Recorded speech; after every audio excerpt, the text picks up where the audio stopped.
Hero ஹாஸ்பிட்டல்ல இருக்கான்னு தெரிஞ்சதும் ஹீரோயின் டேனியல் கூட ஓடி வரா. ஹீரோ அவளை பார்த்து யாரோன்ற மாதிரி கண்டுக்காம போறது ஹீரோயினால தாங்கிக்கவே முடியல. அதுக்கப்புறம் என்ன நடக்கும்ன்றது வாங்க பார்க்கலாம். கிராஸ் பண்ணி போற ஹீரோ திரும்பி பார்த்து, ஹேய் நான் உன்னை எங்கேயோ பார்த்துருக்கேன் அப்படின்றது சொன்னதும் அவனுக்கு அந்த டாகு ரிங்கு அவங்க ஃபர்ஸ்ட் மீட் பண்ணாங்க இல்லையா, அந்த டே ஞாபகத்துக்கு வருது. என்ன நடக்குதுன்னு அவளுக்கு புரியல.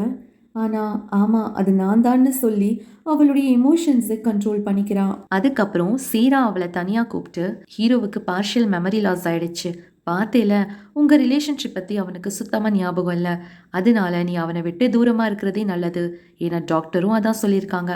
ஒருவேளை நம்ம அவனை ப்ரெஷர் பண்ணோம்னா அவனோட உயிருக்கே ஆபத்துன்ற மாதிரி சொல்லிடுறான். டேனியலுக்கும் ஹீரோயினை பார்த்து ரொம்ப கஷ்டமா இருக்கு. அவனும் கன்சோல் பண்ண பார்க்குறான்.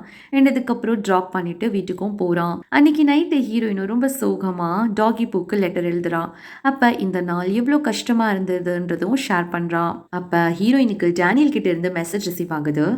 உன்னோட பர்த்டே இன்னைக்கு ஃபர்ஸ்ட் ஆளாக நான் விஷ் பண்ணலனாலும் கடைசி ஆளாக நானாக தான் இருக்கணும்னு நினைக்கிறேன்னு சொல்லி ஹாப்பி பர்த்டே அப்படின்னு அனுப்பினதும் அதை பார்த்து அவ்வளோ லைட்டாக ஸ்மைல் பண்ணுறான். அடுத்த நாள் ஆகுது. ஹீரோயின் ஹாஸ்பிட்டலுக்கு போயிட்டு ஹீரோவுக்கு என்னதான் ஆச்சு, இந்த இல்னஸை எப்படி க்யூர் பண்ணுறது அப்படின்ற டீட்டெயில்ஸ் டாக்டர் கிட்ட பேசி கேட்டுக்கிட்டு இருக்கும்போது அந்த பக்கம் நம்ம ஹீரோவுக்கு லைட்டாக டவுட் வருது. எதுக்காக திடீர்னு மெமரி லாஸ் ஆனோ, என்ன ஆச்சு அவனுக்குன்னு தெரிஞ்சுக்கிறதுக்கு அவனும் டாக்டர் ரூம்குள்ளே வர அங்கே அவனோட ரிப்போர்ட்டை பற்றி தான் பேசிக்கிட்டு இருக்காங்கன்னு பார்த்து ஷாக் ஆறான். என்ன நடக்குது இங்க டாக்டர், நீங்கள் ஏன் ஒரு ஸ்ட்ரேஞ்சர் கிட்ட என்னோட ரிப்போர்ட்டை பற்றி பேசிக்கிட்டு இருக்கீங்கன்னு கேட்க, எப்படி சமாளிக்கிறதுன்னு தெரியாமல் அவங்களும் ஹீரோயின் உங்களுடைய பர்சனல் செக்ரட்டரி, ஸோ அவங்களுக்கு எல்லா விஷயம் தெரியணுன்ற மாதிரி சொல்லி சமாளிச்சிடுறாங்க.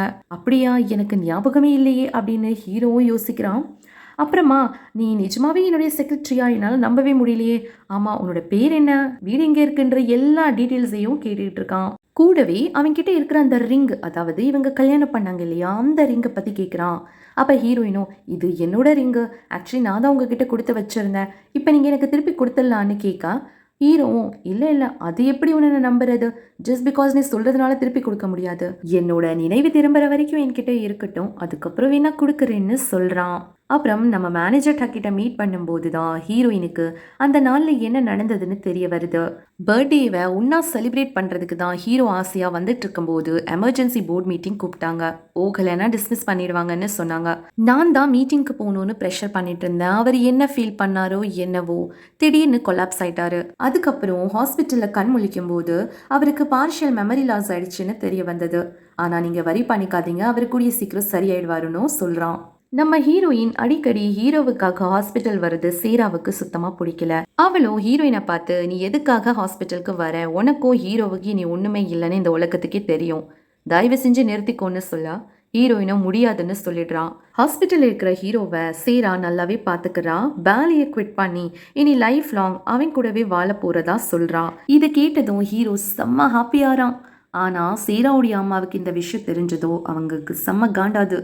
என்னடி நினச்சிட்டு இருக்கேன் நீ, ஆஃப்டர் ஆல் கல்யாணம் ஆன ஒரு ஆண் பின்னாடி சுத்திக்கிட்டு இருக்க, வெக்கமா இல்ல, உன்னோட கரியரை பாருன்ற மாதிரி காரி துப்பிட்டு போறாங்க. அந்த பக்கம் ஹாஸ்பிட்டல் இருக்கிற ஹீரோ ஃபோன்ல சும்மா பார்த்துக்கிட்டு இருக்கும்போது கண்ணாடி டாகி போன்ற பேரையும் பார்க்குறான். ஆமா யார் இது அப்படின்னு அந்த நம்பருக்கு டயல் பண்ண, இது ஹீரோயினுடைய நம்பர். என்ன இவளா அப்படின்ற மாதிரி அவன் முழிக்கிறான். எதுக்காக நம்ம இப்படி சேவ் பண்ணியிருக்கோன்ற அந்த கேள்வியும் அவனுக்குள்ள ஓடிக்கிட்டு இருக்கு. ஹீரோ கிட்ட இருந்து கால் வந்ததும் ஹீரோயின் ரொம்ப சந்தோஷப்படுறான். ஆனால் ஹீரோவும், அதாவது எனக்கு சில திங்ஸ் வேணும், அதனால தான் கூப்பிட்டேன்ற மாதிரி சொல்லி சமாளிக்கிறான். அப்புறம் போர் அடிக்குது, என்ன பண்ணுறதுன்னு ஹீரோவும் லேட்டஸ்ட் நியூஸ் என்னென்னு மொபைலில் செக் பண்ணும்போது அவங்க போட்ட கான்ட்ராக்ட் மேரேஜ் பற்றின நியூஸ் வைரல் ஆகுது. ஸோ ஃபைனலி ஹீரோவுக்கு எல்லா விஷயமும் தெரிஞ்சிடுது. இந்த பக்கம் நம்ம ஹீரோயின் ஹீரோ சொன்ன எல்லா திங்ஸையும் எடுத்துட்டு ஜாலியாக ஹாஸ்பிட்டலுக்கு வர உள்ளே போகலான்னு போகிறதுக்குள்ள ஹீரோ முறைச்சிக்கிட்டே வெளியே வந்து அந்த திங்ஸ் எல்லாத்தையும் வாங்கிட்டு உள்ளே போயிடுறான். அப்புறம் ட்ரெஸ் எல்லாம் சேஞ்ச் பண்ணிட்டு வரான். அப்போ அங்கே கேஃபேல ஹீரோயினை பார்த்து, செக்ரட்டரி கிம், செக்ரட்டரி கிம் அப்படின்னு 2-3 தடவை கூப்பிட அவள் கண்டுக்கவே இல்லை.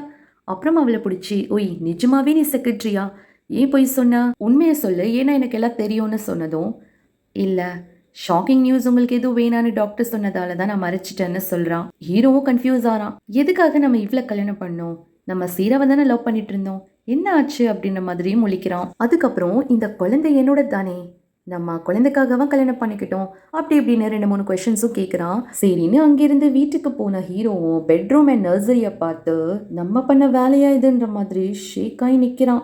ஒன்றுமே புரியாத ஹீரோ சரி நம்ம கூட கொஞ்சம் டைம் ஸ்பெண்ட் பண்ணால் சரியாயிடும்னு அவங்க ரெஸ்டாரண்ட்டில் மீட் பண்ணுறாங்க. அங்கேயும் என்ன நடக்குதுன்னா ட்வின் சிஸ்டர்ஸ் 2 பேரும் பேபிக்கான ஷாப்பிங் பண்ணது கிளாஸுக்கு வந்ததெல்லாம் சொல்லி எப்படி இருக்கீங்க சார், உங்கள் ஒய்ஃப் எங்கே காணோம், வேறு ஒரு லேடியோட இருக்கீங்க, அவங்க கூட தான் உங்கள் ஜோடி நல்லா இருக்கும் அப்படி இப்படின்னு நிறைய பேசினதும் ஹீரோவுக்கு என்னென்ன நம்மளாம் இதெல்லாம் பண்ணுன்ற மாதிரி இருக்குது. அதே சமயத்தில் சேராவை என்னமோ இன்சல்ட் பண்ணிட்டாங்கன்னு அவள் ஃபீல் பண்ணி நான் கிளம்புறேன்னு அங்கேருந்து போகும்போது ஹேய் ப்ளீஸ் போகாதான ஹீரோவும் தடுக்கா. அப்போ நீ அவளை டிவோர்ஸ் பண்ணிவிடு, நம்ம கல்யாணம் பண்ணிக்கலான்னு இவ சொல்லா. அப்போ குழந்தை என்ன ஆறுது அதை பற்றி யோசின்னு அவன் சொல்லா. அதனால என்ன, உன்னோட குழந்தைய நான் வளர்க்குறேன்னு இவ்வளோ சொல்கிறான். ஏதோ தப்பாக இருக்குன்னு ஹீரோக்கும் தோணுது. அவனும் வீட்டுக்கு போகிறான். அங்கே டாகி புக்கு இவன் எழுதின லெட்டர்ஸை பார்க்குறான். அந்த ஸ்கிராப் புக்கை பார்த்து படித்தவனுக்கு அவனுக்கே அறியாமல் கண்ணீர் கொட்டுது. தலைவலி ஓவர் ஆகி என்ன பண்ணுறதுன்னு புரியாமல் அவனும் பாவம் ஆஃபீஸ்க்கு போக அங்கே சேரா வெயிட் பண்ணிக்கிட்டு இருக்கான். அங்கே டேபிளில் இவன் எப்பயும் வச்சிட்ருக்க அந்த ஃபோட்டோ ஃப்ரேமை காணுமேன்னு தேடுறான். அப்போ அங்கே டெஸ்கில் அவனுக்கு அந்த ஃபோட்டோ ஃப்ரேம் கிடைக்குது. பட் அது கூடவே லவ் கேண்டியும் பார்க்குறான். இந்த லவ் கேண்டி ஹீரோயின் கொடுத்தது தான். அதை பார்த்து அப்படியே யோசிச்சுக்கிட்டு இருக்கும்போது சேராவும் இல்லை நீ ரொம்ப யோசிக்கிற பண்ணாத ட்ரிகர் ஆகிடும்ன்ற மாதிரி சொல்லிக்கிட்டு இருக்கா.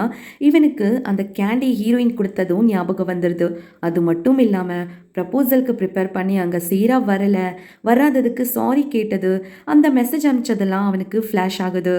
அப்போ அன்னைக்கு நீ வரலையோ அப்படின்னு ஹீரோ இவளை பார்த்து கேட்க, இல்லை என்ன நடந்ததுன்னு அப்புறமா சொல்கிறேன், நீ இப்போ உன்னோட மைண்டுக்கு ப்ரெஷர் கொடுக்காத, அது சரி இருக்காது ப்ளீஸ் அப்படின்னு இவ என்னதான் ரிக்வெஸ்ட் பண்ணாலும் ஹீரோவுக்கு என்னமோ அவனை விட்டு போன மாதிரி ஃபீல் ஆகுது. பாவம் அவனும் சோகமா காரில் போய்கிட்டே இருக்கும்போது கொஞ்சம் கொஞ்சமா அவனோட மெமரிஸ் எல்லாம் ரீகெயின் ஆக அவனால் தாங்கிக்கவே முடியல.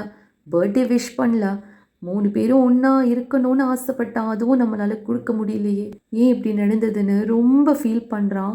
அண்ட் அவனோட கண்ணாடியன் டாகி பூவை நோக்கி போகிறான். அம்மாவுடைய ரெஸ்டாரண்ட்டுக்கு வந்த ஹீரோயின் அங்கே பார்க்குறான். அவளோட கையில் ஒரு குட்டி குழந்தையும் இருக்குது. எஸ், ஸோ ஹீரோயினுடைய அக்காவுக்கு குழந்தை பிறந்துடுச்சு. பாவம் ஹீரோயினுக்கு நம்ம கஷ்டம் மேலே கஷ்டம் கொடுக்குறோன்னு என்ன நினச்சானோ ஹீரோ நேரே இங்கேருந்து ஃபேமிலி டாக்டரை விசிட் பண்ணுறான். என்ன ஆச்சு டாக்டர், எனக்கு அப்பாவுக்கு வந்த அதே டிசீஸ் தான் எனக்கும் வந்துருச்சா என்னன்னு கேட்க, அப்போ டாக்டரும் ஆமாப்பா உன்னுடைய அப்பாவுக்கு இந்த வயசில் இதே மாதிரியான சிம்டம்ஸும் தெரிய வந்தது. பட் அதுக்காக அவங்களுக்கு நடந்த மாதிரியே உனக்கும் நடக்கும்னு இல்லை. ஃபர்ஸ்ட் ஆஃப் ஆல் நீ ஸ்ட்ரெஸ் பண்ணிக்காத. ஸ்ட்ரெஸ் ஆகிறதுனால கூட கொஞ்சம் இது சிவியர் தான் ஆகும். நம்ம நல்லதே நினைப்போம், நல்லதே நடக்குன்ற மாதிரி பாசிட்டிவாக பேச ஹீரோவால் தாங்கிக்கவே முடியல. அப்போ கொஞ்ச நாள் நம்ம செத்து போயிடுவோமா, பாட்டி ஹீரோயின் டாகி பூன் இவங்க 3 பேரை யார் பார்த்துப்பான்ற மாதிரி ரொம்ப ஃபீல் பண்ணிக்கிட்டு இருக்கான். அந்த பக்கம் டேனியல் அவனுடைய கஃபேவை கூடிய சீக்கிரம் விற்றுட்டு அடுத்த மாதமே ஃப்ரான்ஸுக்கு ரிட்டர்ன் ஆக போகிறான்னு சொல்கிறான். அப்போ ஹீரோயினும் அப்படியா, அப்போ நீ வரவே மாட்டியான்ற மாதிரி பேசிக்கிட்டு இருக்க. ஆமாம் நான் வரமாட்டேன், வாய்ப்பில்லை.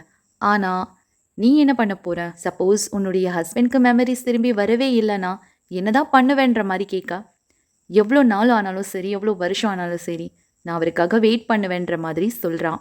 அப்புறம் இன்னைக்கு ப்ரீநேட்டல் கிளாஸோடைய லாஸ்ட் டே என்ன சொல்கிறாங்கன்னா குழந்தைக்காக லெட்டர் எழுத சொல்கிறாங்க. இந்த லெட்டர் அவங்க வளர்ந்ததுக்கு அப்புறம் படிப்பாங்கன்னு. எல்லாரும் ஆஸ் யூஷுவல் கப்பலாக வந்திருக்காங்க. ஆனால் ஹீரோயின் மட்டும் இன்னைக்கு தனியாக வந்து உட்காந்துட்ருக்கா. வருவாரா என்ன அப்படின்னு ஏக்கத்தோட கதவையும் பார்க்குறான். ஆனால் அங்கே யாரும் இல்லை. சரின்னு அவளும் எழுத ஆரம்பிக்க கரெக்டாக ஹீரோடைய சிரிக்கிற சத்தமும் கேட்குது. ஹஹஹா நான் வரமாட்டேன்னு நினைச்சாயோ அப்படின்னு அவனும் என்ட்ரி கொடுத்து அப்புறம் அவளை ஜாயின் பண்ணி இப்போ 2 பேரும் சேர்ந்து லெட்டர் எழுதுறாங்க.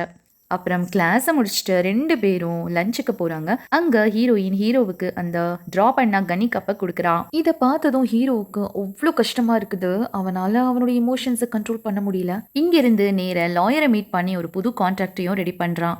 ஒரு வேளை எனக்கு ஏதாவது ஆச்சுன்னா எனக்கு அப்புறம் ஹீரோயின் அண்ட் டாகி பூக்கு தான் எல்லாமே. இதை பார்க்கும்போது என்னமோ வில் எழுதுகிற மாதிரி இருக்கேன்னு லாயரும் கன்ஃபியூஸ்டாக கேட்குறாரு.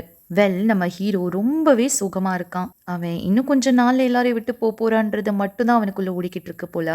அடுத்து சேராவை மீட் பண்ணி இனிமேல் அவனுக்கும் இவளுக்கும் எதுவுமே இல்லைன்னு பிரேக்கப் பண்ணுறான். அப்போ அவளும் இதுக்கெல்லாம் காரணம் அந்த பொண்ணு தானே, நான் அவளை சும்மா விட மாட்டேன்ற மாதிரி திட்டிக்கிட்டு இருக்கா. இல்லை யாரையும் ப்ளேம் பண்ணாத, என்னுடைய வாழ்க்கையில் எனக்கு யாருமே வேணாம், நான் எல்லாரையும் விட்டு போக போகிறேன்ற மாதிரி சொல்கிறான். அப்புறம் இந்த பொண்ணு என்ன பண்ணுறான்னா ஹீரோயினை மீட் பண்ணி ஒரு கான்ட்ராக்ட் பேப்பரையும் கொடுக்குறா. இது ஹீரோ புதுசாக ரெடி பண்ண கான்ட்ராக்ட் பேப்பர். குழந்தைக்கு பதிலாக உனக்கு நிறைய அமௌண்ட் காம்பன்சேஷனுக்கு கிடைக்கும். அது மட்டும் இல்லாமல் அதுக்கப்புறம் உனக்கும் ஹீரோக்கும் எந்த சம்மந்தமும் இருக்காதுன்னு இருக்கு. அதனால இனிமேல் உனக்கும் ஹீரோக்கும் எந்த ஃப்யூச்சர் இல்லைன்ற மாதிரி சொல்ல ஹீரோயினுக்கு ரொம்ப கஷ்டமா இருக்கு. இருந்தாலும் இவ சொல்றத நம்ம நம்பக்கூடாது. ஹீரோ வாயால சொன்னாதான் அதை நம்புவேன்ற மாதிரி அவளும் ஒரு அண்டர்ஸ்டாண்டிங்ல இருக்கா. அடுத்து நம்ம ஹீரோவும் ஹீரோயினை மீட் பண்றதுக்கு கூப்பிடுறான். 2 பேரும் ஒரு இடத்துல மீட் பண்றாங்க. அப்ப அவன் இவளுக்கு ஒரு பாக்ஸையும் கொடுக்குறான். அதுக்குள்ள என்ன இருக்குன்னா டாகி பூவோடைய அந்த மக் இருக்கு. அதை பார்த்ததுமே இவளுக்கு ரொம்ப கஷ்டமா இருக்கு.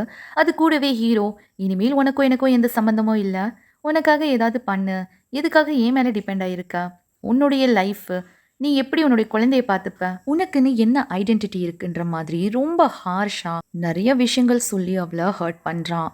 அவளும் போதும் நிறுத்துங்க, நீங்க என் கூட பிரேக்கப் பண்ணணும்னா பண்ணிட்டு போங்க, அதுக்காக இப்படிலாம் பேசின்னு ஹர்ட் பண்ணாதீங்க, எனக்கு ரொம்ப பிடிச்ச ஒருத்தர் கூட நான் வாழ்ந்தது எனக்கு ரொம்ப சந்தோஷமா இருக்கு, அது போதும் எனக்கு. அப்படியே 2 பேரும் பிரிஞ்சிடுறாங்க. ஹீரோவும் போகும்போது கடைசியா ஒரே ஒரு அட்வைஸ் மட்டும் கேட்டுக்கோ, நல்லவளா இரு, அதுக்காக ரொம்ப நல்லவளா இருக்க வேணாம், எல்லாரை பத்தி யோசிக்கிறதுக்கு முன்னாடி உன்னை பத்தி யோசின்ற மாதிரி சொல்லிட்டு போறான். இப்பதான் ஹீரோயினும் ஒன்று ரியலைஸ் பண்றான். இன்னைக்கு கிளாஸ்லயும் சரி இப்பயும் சரி ஹீரோ பேசின விஷயங்கள் எல்லாமே மக்காவில் இருக்கும்போது அட்வைஸ் கொடுக்குறேன்னு சொல்லி ஏற்கனவே சொன்னதுதான். இதுக்கு என்ன அர்த்தம்? அப்ப ஹீரோவோடைய மெமரிஸ் எல்லாம் ரீகெயின் ஆயிடுச்சோ? இவ டக்குன்னு திரும்பி ஹீரோவை கூப்பிடுறான். 2-3 தடவை கூப்பிட ஹீரோவும் திரும்ப கூடாதுன்னு போய்கிட்டே இருக்க, ஏதோ சத்தம் கேக்குதுன்னு டக்குன்னு திரும்பி பார்க்கறான். ஹீரோயினை வந்து ஒரு கார் இடிச்சிட்டு போக டாகி பூ மக்கும் உடைஞ்சிருச்சு. ஹீரோவுக்கு உசிரே போன ஃபீல். அவனும் பாவம் ஓடி வந்து என்னாச்சோ ஏதாச்சோ மை காட் ஹாஸ்பிட்டலுக்கு தூக்கிட்டு போறான். ஹாஸ்பிட்டல்ல டாக்டர் வந்து ஹீரோயினை செக் பண்ணிட்டு கூடிய சீக்கிரம் ஒரு ஆப்ரேஷன் பண்ண வேண்டிய இருக்கு. பட் அதுல பிரச்சனை என்னன்னா, இதர் குழந்தை இல்லைன்னா அம்மாவை தான் காப்பாற்ற முடியும், என்ன பண்றதுன்ற மாதிரி கேட்க ஹீரோவுக்கும் தாங்க முடியல. என்ன பண்றது? அடுத்து கொஞ்ச நேரத்துல ஆப்ரேஷனும் நடக்குது. ஹீரோயின் கண் முழிச்சதும் மொத்த வார்த்தை கேட்கறதே நம்ம டாகி பூ எப்படி இருக்கான் அப்படின்னு. ஹீரோவால ஒண்ணுமே பேச முடியல. ஹீரோயினும் என்ன ஆச்சுன்னு பதறி டாகி பூ இருக்கான் தானேன்ற மாதிரி கேட்க, இல்லை டாகி நம்ம விட்டு போயிட்டான்ற மாதிரி சொல்ல பாவம் ஹீரோயினும் அப்படியே தேம்பி தேம்பி அழுகிறா. இந்த ஒரு சீனை வார்த்தையால் எக்ஸ்பிரஸ் பண்ண முடியாது, அந்த அளவுக்கு ஒரு இமோஷ்னல் பெயின்ஃபுல்லான ஒரு மூமெண்ட். ஹீரோயின் 2 பேரும் செம்மையாக நடிச்சிருப்பாங்க. அடுத்து ஃபேமிலி மெம்பர்ஸ் எல்லாம் விசிட் பண்ணுவாங்க. அதே மாதிரி டேனியலும் விசிட் பண்ணும்போது அவனுக்கு எப்படி கன்சோல் பண்ணுறதுனே தெரியல. அதனால பெயிண்டிங் திங்ஸ் எல்லாம் வச்சு ஒரு பாக்ஸை கொடுப்பான். ஏன்னா அவளுக்கு பெயிண்டிங் பண்ணுறது ரொம்ப பிடிக்கும். ஸோ அதை வச்சு இந்த ஒரு கஷ்டமான சுச்சுவேஷனை தாண்டி வரணும்னு ஹீரோயின் தூங்குனதும் ஹீரோ அவளை விசிட் பண்ணி ஹார்ட் ஷேப் லாலிபாப்பை அங்கே வச்சுட்டு போயிடுறான். அடுத்து ஃபியூ டேஸில் டிஸ்சார்ஜ் ஆன ஹீரோயினும் நேர ஹீரோடைய ஆஃபீஸ்க்கு போய், நீங்கள் ஏன் போய் சொன்னீங்க, மெமரிஸ் எல்லாம் திரும்பி வந்துருச்சு தானே, அப்போ உண்மையை சொல்லிட்டு பிரேக்கப் பண்ணியிருக்கலாமே, எதுக்காக இப்படி பண்ணீங்கன்ற மாதிரி கேட்க ஹீரோ கிட்ட பதிலே இல்லை. அவன் இன்னமும் சைலண்ட்டாக தான் இருக்கான். சரி, நான் லாஸ்ட்டாக கேட்குறேன், நம்ம 2 பேரும் ஒன்றா சேர்ந்து மறுபடியும் ஸ்டார்ட் ஓவர் பண்ணலாமா, அதுக்கு நீங்கள் ரெடியா, என்ன சொல்கிறீங்கன்னு கேட்க இப்போவும் ஹீரோ இல்லை வாய்ப்பில்லை என்னை மன்னிச்சிடுன்ற மாதிரி சாரி சொல்கிறான். சீரா கொடுத்த அந்த டிவோர்ஸ் பேப்பரும் சரி, அப்புறம் இவங்க கல்யாண ரிங்கும் சரி, 2த்தையும் அங்கே வச்சுட்டு அங்கேருந்து போயிடுறான். இங்கேருந்து ஹீரோ வீட்டுக்கு போயிட்டு அவளுடைய திங்ஸ் எல்லாத்தையும் பேக் பண்ணும்போது அங்கே டாகி பூக்க எழுதின அந்த ஸ்கிராப் புக்கை பார்த்து பாவம் தேம்பி தேம்பி அழுகிறான். உடைஞ்சு போகிறான், அவளால் முடியல.